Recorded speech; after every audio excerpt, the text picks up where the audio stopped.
బాప్తిస్మ ఇచ్చే యోహాను రెండు విషయాలు తెలియజేస్తున్నాడు. ఒకటి, మారు మనసుకు తగిన ఫలాన్ని ఫలించమని. రెండవది ఏంటి అని అంటే, మీరు అబ్రహాము యొక్క పిల్లలు లేకపోతే అబ్రహాము యొక్క సంతానం అని మీరు ఎంత మాత్రం కూడా అనుకోవద్దు అని వాళ్ళకి ఎదురుగా చెప్తూ ఉన్నారు.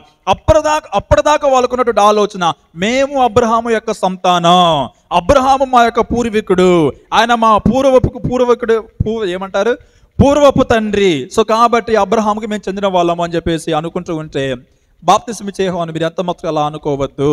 తర్వాత చెప్తున్నటువంటి మాట, దేవుడు ఈ రాళ్ళ వలన అబ్రహాముకు పిల్లలను పుట్టింపగలడు. సో ప్రియ దేవుని బిడ్డలారా, ఈ యొక్క మాటలు చాలా లోతైనవి, చాలా కఠినమైనటువంటి మాటలు, అర్థం చేసుకోవాలి. ఎందుకు ఈ మాటలు చెప్తున్నాడు, కారణం ఏంటి అని అంటే, బాప్తిస్మ ఇచ్చేటువంటి యోహాను ఈ మాట చెప్పడంలో ముఖ్య ఉద్దేశం, ప్రతి అడ్డమైన వాడు అబ్రహాముకి ఎంత మాత్రం కూడా కుమారుడు కాడు అన్నటువంటి మాటకు, ఆ మాటకు అర్థమండి. ఆడ పైన చెప్తున్నటువంటి మాట, సర్ప సంతానమా. వచ్చినటువంటి వాళ్ళంతా ఎవరో తెలుసా? సర్ప సంతానము అనగా అపవాది యొక్క కుమారులు అయ్యుండి, అపవాది యొక్క సంతానం అయ్యుండి, అపవాది యొక్క ఆలోచనలు బంధింపబడినటువంటి వారు అయ్యుండి, వాళ్ళు అంటున్నటువంటి మాట, వాళ్ళకున్న ఆలోచన ఏంటంటే, మేము అబ్రహాము యొక్క సంతానము. గమనించండి, అబ్రహాము యొక్క సంతానం అయితే వారు అబ్రహాము యొక్క క్రియలు చేయాలి, అబ్రహాము యొక్క మార్గంలో నడుచుకోవాలి, అబ్రహాము యొక్క విధానాన్ని కలిగి ఉండాలి, అబ్రహాము ఎలాంటి విశ్వాసం ఉంచాడో, ఎలాంటి నీతి కలిగి జీవించాడో, ఎలాంటి దేవుని కొరకు జీవించి విధేయత కలిగి నడుచుకున్నాడో అవి చేయాలి. కానీ వీరి మార్గమేమో వేరు, వీరి ఆలోచనలు వేరు, వీరు చేసే క్రియలు వేరు, వీళ్ళు చేసేవన్నీ కూడా అపవాదికి సంబంధించినవి. సర్ప సంతానం అని అందుకు అంటూ ఉన్నాడండి. అపవాది యొక్క పనులు చేస్తూ వీళ్ళ యొక్క ఆలోచన, వీళ్ళ భ్రమేంటి అని అంటే, మేము అబ్రహాము యొక్క సంతానము. అందుకే బాప్తిస్మ ఇచ్చేటువంటి యోహాను ఏమంటున్నాడు అని అంటే, మీరు అబ్రహాము అని పిల్లలని ఎంత మాత్రం కూడా మీరు అనుకోవద్దు. మీరు అబ్రహామునకు మీరు పిల్లలుగా మారాలన్నా, అబ్రహాము యొక్క సంతానముగా మీరు ముద్రింపబడాలన్నా కూడా మీరు చేయవలసింది ఒకటి, అదేంటి అని అంటే, మీరు మారు మనసు పొందాలి. దేవునికి స్తోత్రం కలుగును గాక. మీ యొక్క క్రియలు చెడ్డవిగా ఉండి, మీ క్రియలు దేవునికి అయిష్టముగా ఉండి, మీ యొక్క ప్రవర్తన దేవునికి దుఃఖకరముగా ఉండి, మీ ప్రవర్తన దేవునికి కోపము పుట్టించేదిగా ఉంటూ మీరు అబ్రహాము యొక్క సంతానము చెప్పుకోవడానికి ఎంత మాత్రం కూడా అవకాశం లేదు. మీలో చాలామంది దేవునికి అయిష్టమైన మార్గము జీవిస్తూ నడుచుకుంటూ, అబ్రహాము యొక్క మార్గాలు ఎంత మాత్రం కూడా ఉండకుండా మీ మార్గంలో మీరు నడుచుకుంటూ, మేము అబ్రహాము యొక్క సంతానం అన్న భ్రమలో మీరున్నారు. మీరు ఎంత మాత్రం అబ్రహాము యొక్క సంతానము కాదు. సో మీరు అబ్రహాము యొక్క సంతానంలోకి రావాలి అంటే మీరేమి చేయాలంటే, మీరు మారు మనసు పొందాలి. దేవునికి స్తోత్రం కలుగును గాక. నేటి క్రైస్తవ సమాజము కూడా అపవాది యొక్క మార్గములో నిలిచి ఉండి, అపవాదికి సంబంధించినటువంటి క్రియల్లో, కార్యకలాపాల్లో పాలు పొందుతూ, అపవాది యొక్క మార్గములో ప్రయాణం చేసుకుంటూ అనేక మంది క్రైస్తవులు ఏమనుకుంటున్నారో తెలుసా? మేము క్రైస్తవులము కదా, మేము క్రీస్తుకు చెందిన వారము కదా, పరలోక రాజ్యము మాకు సంబంధించింది కదా, చర్చిలో ఉన్నటువంటివన్నీ కూడా మాకు సంబంధించినవి కదా చాలా మంది అనుకుంటూ ఉంటారు. ప్రియ దేవుని బిడ్డలారా, ఇక్కడ వారు సర్ప సంతానముగా ఉండి అబ్రహాము యొక్క పిల్లలని చెప్పేసి ఏ విధంగా భ్రమపడుతూ ఉన్నారో, నేటి క్రైస్తవ సమాజము కూడా సర్ప సంతానం అనగా అపవాది యొక్క క్రియలలో, అపవాది యొక్క మార్గములో ఉంటూ మేము క్రీస్తుకు సంబంధించిన వారమని చెప్పి చాలా మంది అదే భ్రమలో ఉంటూ ఉన్నారు. ఆనాడు బాప్తిస్మ ఇచ్చేటువంటి యోహాను అందుకే వారిని గద్దిస్తూ ఉన్నాడు. మీరేం చేయాలో తెలుసా? మీరు సర్పమునకు సంతానముగా ఉన్నారు, అబ్రహాముకు కాదు. కనుక మీరు చేయవలసింది ఏంటి అని అంటే, మీరు మారు మనసు పొందాలి. మారు మనసు పొందినప్పుడు దాని యొక్క ఫలితం ఏంటి అని అంటే, అబ్రహాము యొక్క సంతానము. దేవునికి స్తోత్రం కలుగును గాక. ప్రియమైన దేవుని బిడ్డలారా, నా బ్రతుకు సాతాను గారికి సంబంధించిందిగా ఉంటూ, నేను సాతాను యొక్క క్రియల్లోనూ సాతాను యొక్క అడుగుజాడలో నడుచుకుంటూ నేను ఎంత మాత్రము కూడా క్రీస్తుకు సంబంధించిన వాడిగా నేను ఉండలేను. నా భ్రమ అది, నేను క్రీస్తు సంబంధించిన వాడిని. ప్రియ దేవుని బిడ్డలారా, మనము భ్రమలో జీవించకూడదండి. ఎలా జీవించాలి? క్రియల్లో మనము జీవించాలి. దేవునికి స్తోత్రం కలుగును గాక. హల్లెలూయా. ప్రియ దేవుని బిడ్డలారా, ఎవరు అబ్రహాము యొక్క సంతానమో మనం ఒక వాక్యాన్ని మనం చదువుకుందాం. ఇదే లూకా సువార్త 19వ అధ్యాయము 9వ వాక్యాన్ని మనం చదువుకుందాం. లూకా సువార్త 19వ అధ్యాయం 9వ వచనం. అందుకు యేసు, ఇతడును అబ్రహాము కుమారుడే, ఎందుకనగా నేడు ఈ ఇంటికి రక్షణ వచ్చి ఉన్నది. దేవునికి స్తోత్రం కలుగును గాక. యేసు ప్రభు చెబుతున్నటువంటి మాట, అందుకు యేసు, ఇతడును అబ్రహాము కుమారుడే. హల్లెలూయా. యేసు ప్రభు చెప్పేటువంటి మాట అండి. స్వయాన యేసు ప్రభు చెప్పేటువంటి మాట, ఇతడును అబ్రహాము కుమారుడు, ఎందుకంటే నేడు ఈ ఇంటికి రక్షణ వచ్చింది. ఎవరి గురించి చెప్తూ ఉన్నాడు? జక్కయ్య గురించి. ఎవరి గురించి అండి? జక్కయ్య గురించి. జక్కయ్య గురించి యేసు ప్రభు చెప్పేటువంటి మాట, ఇతడును అబ్రహాము కుమారుడే.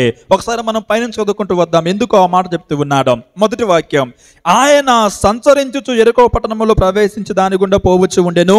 ఇదిగో సుంకపు గుత్తాదారుడు ధనవంతుడైన జక్కయ్య అను పేరు గల ఒకడు యేసు ఎవరో అని చూడగోరిన గాని పొట్టువాడైనందున జనులు గుంపు కూడి ఉండటం వలన చూడలేకపోయాను. అప్పుడు యేసు ఆ త్రోవన రానై ఉండిన గనక అతడు ముందుగా పరిగెత్తి ఆయన చూచుటకు ఒక మేడి చెట్టు ఎక్కెను. దేవునికి స్తోత్రం కలుగును గాక. యేసు ఆ చోటుకు వచ్చినప్పుడు కనులెత్తి చూచి, జక్కయ్య త్వరగా దిగుము, నేడు నేను నీ ఇంట ఉండవలసి ఉండదని అతనితో చెప్పగా, ఇక్కడ యేసు ప్రభు యెరికో ప్రాంతానికి వచ్చినప్పుడు, జక్కయ్య ప్లేస్లోకి వచ్చినప్పుడు జక్కయ్య ఏం చేస్తున్నాడు తెలుసా? యేసు ప్రభు ఎవరో తెలుసుకోవాలని చెప్పి ఆయన పరిగెత్తుకుంటూ పోయి మేడి చెట్టు ఎక్కాడండి. ఆయన ఒక ధనవంతుడు అయి ఉన్నప్పటికీ కూడా ఆయన అనుకునేటువంటి మాట, నేను యేసు ప్రభుని చూడాలి, ఆయన ఎలాగుంటాడో చూడాలి, ఆయన నేను కలుసుకోవాలి, నా కళ్ళతోటి యేసు ప్రభుని చూసి నేను నా జీవితాన్ని ధన్యతంగా మార్చుకోవాలి. దేవునికి స్తోత్రం కలుగును గాక. అబ్రహాం గురించి ఒక స్టోరీ ఉంది. అదేంటి అని అంటే, అబ్రహాము యొక్క తండ్రి వారందరూ కూడా మొట్టమొదటిసారిగా వాళ్ళు భయంకరమైనటువంటి విగ్రహారాధనకులండి. దేవుడు పిలిచిన తర్వాత ఆయన దేవుని బిడ్డగా మారాడు. దానికంటే ఏంటి అని అంటే, విగ్రహాలు చేసి అమ్మేవాడు. ఏం చేసి? విగ్రహాలు. సో ఆ రీతిగా విగ్రహాలు చేసి వాటిని అమ్మేవాడు. ఒకానొక సమయంలో వాళ్ళ నాన్నగారు అబ్రహాముని ఏం చేశాడంటే, ఆయన విగ్రహాలు మొత్తము తయారు చేసినటువంటి కాడ కూర్చొని పెట్టి ఈ విగ్రహాలను చూస్తుంటారని మళ్ళా వస్తుందని చెప్పేసి బయటికి వెళ్ళాడు. వెళ్ళిన తర్వాత అబ్రహాం ఏం చేశాడంటే, వాళ్ళ నాన్న వచ్చే సమయానికి ఈ విగ్రహాలు మొత్తం కూడా పటాపట్ దంచి పడేసిందంట. పొడి పొడి చేసి మొత్తం పగలగొట్టి పక్కన పెట్టేశాడు. వాళ్ళ నాన్న రాగానే చూసి అనుకుంటున్నాడంట, అబ్రహాం అడుగుతున్నాడంట, అరే ఏమైందిరా, ఇన్ని విగ్రహాలకే కాపలు పెడితే ఈ బొమ్మలు మొత్తం ఏమిరా ఇలా అయిపోయినాయి, ఏం చేసినవు రా అని అంటే, అబ్రహాం ఏమన్నాడు తెలుసా? నానా, వాటి కొట్టుకొని ఫైట్ చేసుకొని అవి మొత్తం కూడా నాశనం అయిపోయినాయి నాన్న అని చెప్పిండంట. అంటే ఆయన అన్నటువంటి మాటని తెలుసా? నీకేమన్నా పిచ్చి పట్టిందారా?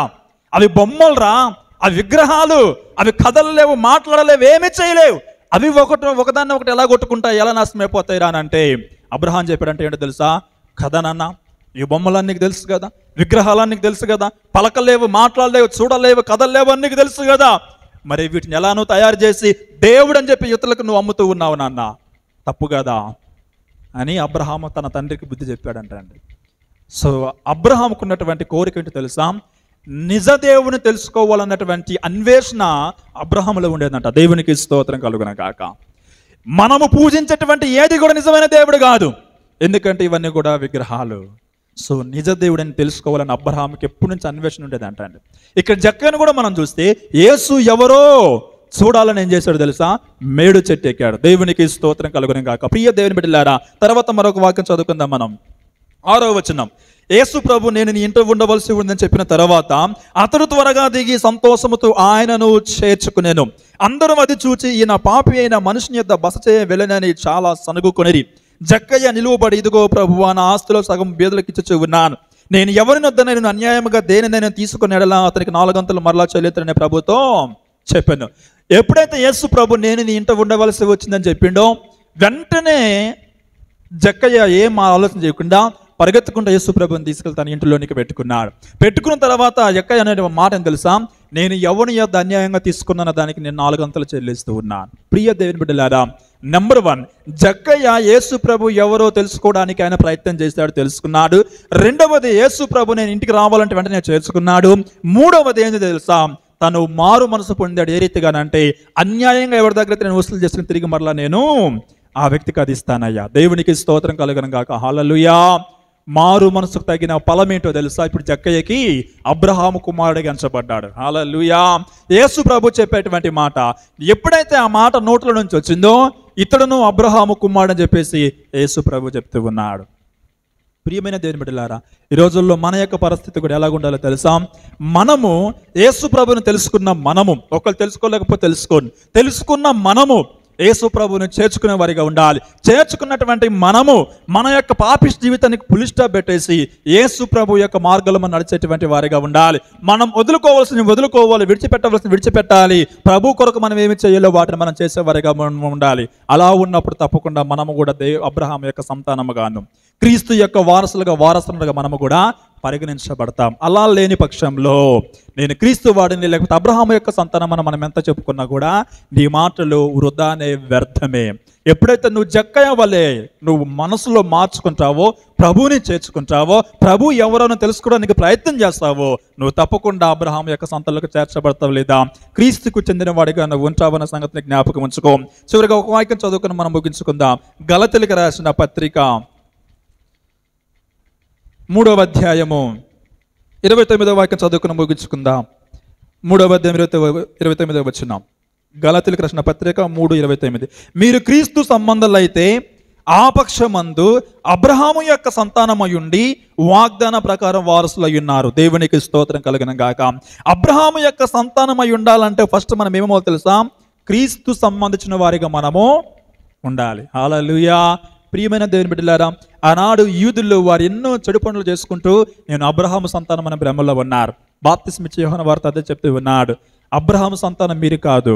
ఎవరైతే మారు మనసు పొంది దేవుని కడుగుజలు నడుచుకుంటారో, అబ్రహాము వలె దేవుని నీతి కలిగి విశ్వాసం కలిగి దేవుని మాటకు లోబడి దేవుని విశ్వాసం ఉంచుతారో వారు అబ్రహాము యొక్క సంతానం. కనుక మీరు ఇప్పటికైనా సరే మారు మనసు పొందండి, అప్పుడు మీరు అబ్రహాం సంతానంగా పరిగణించబడతారు. లేదంటారా, ఈ రాళ్ళ వలన దేవుడు అబ్రహాముకి పిల్లలను పుట్టింపగలుగుతాడు. మనమైతే ప్రియ దేవుని బిడ్డలారా, జక్కయ్య ఏ విధంగా మారు మనసు పొంది ప్రభువుని చేర్చుకొని తన అబ్రహాము కుమారుడిగా పరిగణించబడ్డాడో, మనము కూడా ప్రభు కొరకు విడిచిపెట్టబడినప్పుడే క్రీస్తుకు సంబంధించిన వారిగా మనము ఉంటాం. కళ్ళు మూసుకుందాం, చిన్న ప్రార్థన చేసుకుందాం.